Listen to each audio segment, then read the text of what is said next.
nature, chickens live in a complex social structure. They have distinct personalities and communicate through various means.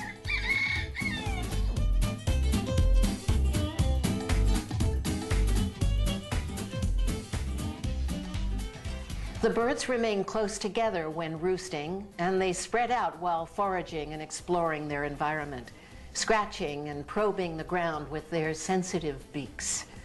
Hens construct nests and perform a series of behaviors just before laying their eggs. Once their chicks are hatched, they act nobly and selflessly to care for their young. Chickens form positive relationships with other animals, including people.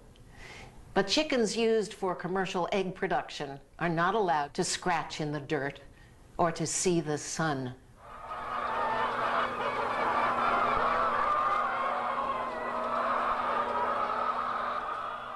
More than 95% of the commercial eggs produced in the United States come from hens who are confined in battery cages, barren wire enclosures, which are lined up in a row, stacked in tiers, in huge factory warehouses.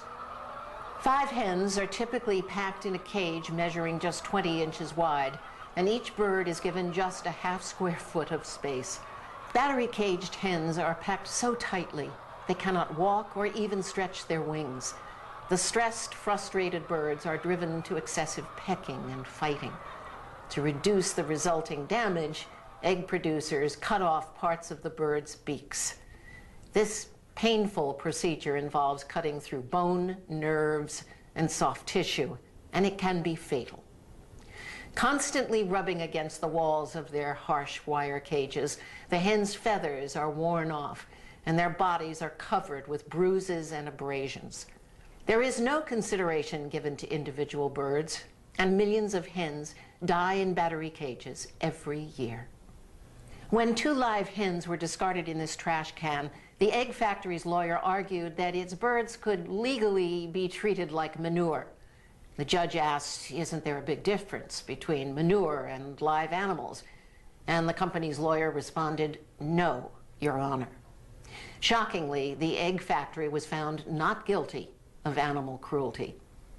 The inhumane living conditions of battery cages are compounded by the intense demands of modern egg production. And after 1 or 2 years in production, the hens are worn out. So-called spent hens are pulled from the cages, and their brittle, calcium-depleted bones often break in the process. Their battered bodies are typically used for animal feed or processed meat products, like pot pies or soup, where they can be ground up or shredded and the blemishes go unnoticed.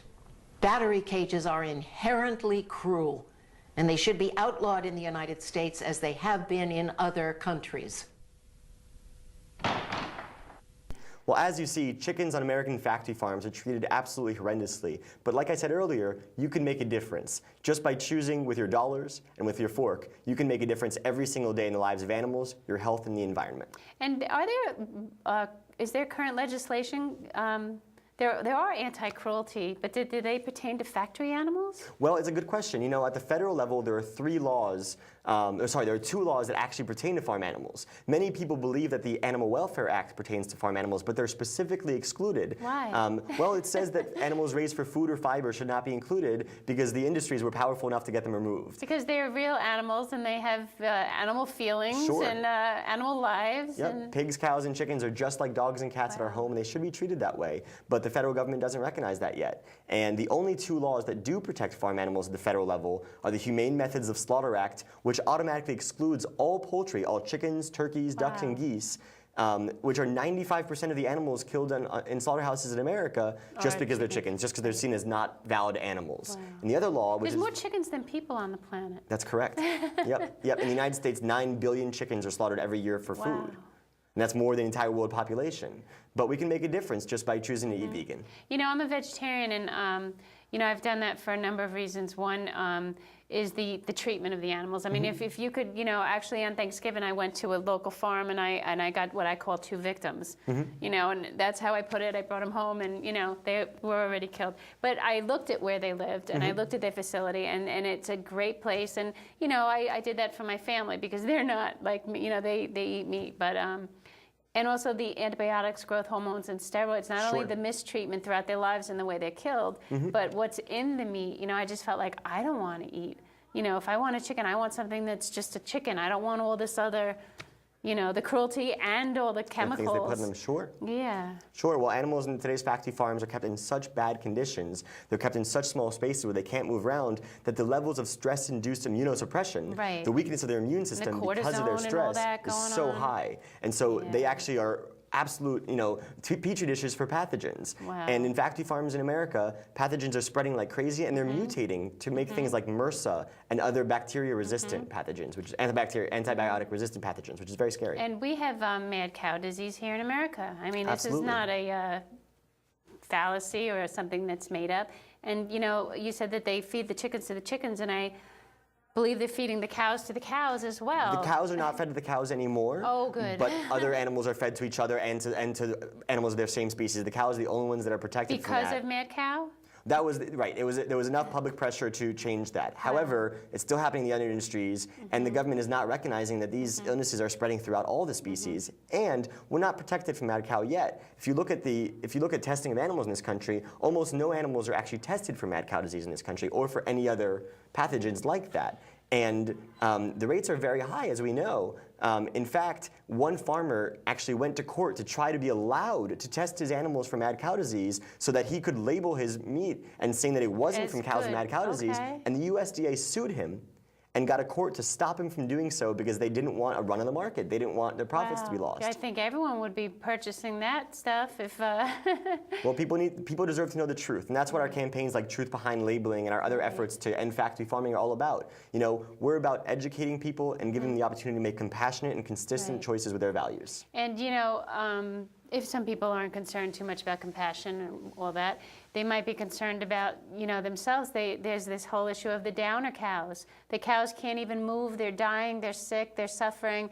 And yet those cows are put into the food system. Right. Until Obama got into office, cows were allowed into the food system. Today, he actually has closed the loophole to prevent adult cows from being slaughtered for food if they are downer cows, which means they are too sick or weak to actually stand, just to stand. And we really don't want to be eating animals that are that sick or weak because what does that mean for our public health? Nevertheless, for the animal treatment. Animals that are downers are dragged by bulldozers and pushed by forklifts and shocked and prodded and treated in horrendous conditions to get them to walk to the slaughter or to force themselves to slaughter. Doesn't work. And again, they can watch. There's a lot of really important videos. Are really hard to watch, but they're not science fiction. They're real, and it's just hard to imagine that people are treating the animals like that. Absolutely. And unfortunately, the downer protections the federal government has passed only apply to adult cows. Calves and sheep and goats and geese and all the other animals and pigs and all the other animals are not protected from that law. Even the baby cows, the veals? Baby cows are not protected, correct. Wow. And so we have a petition on our website, or we have an effort on our website to email USDA Secretary Tom Vilsack, and we're asking people to email him or call him and ask him to extend that coverage to protect all animals on factory farms. That would be ideal. I mean, it would be huge. great. And that's only to help us.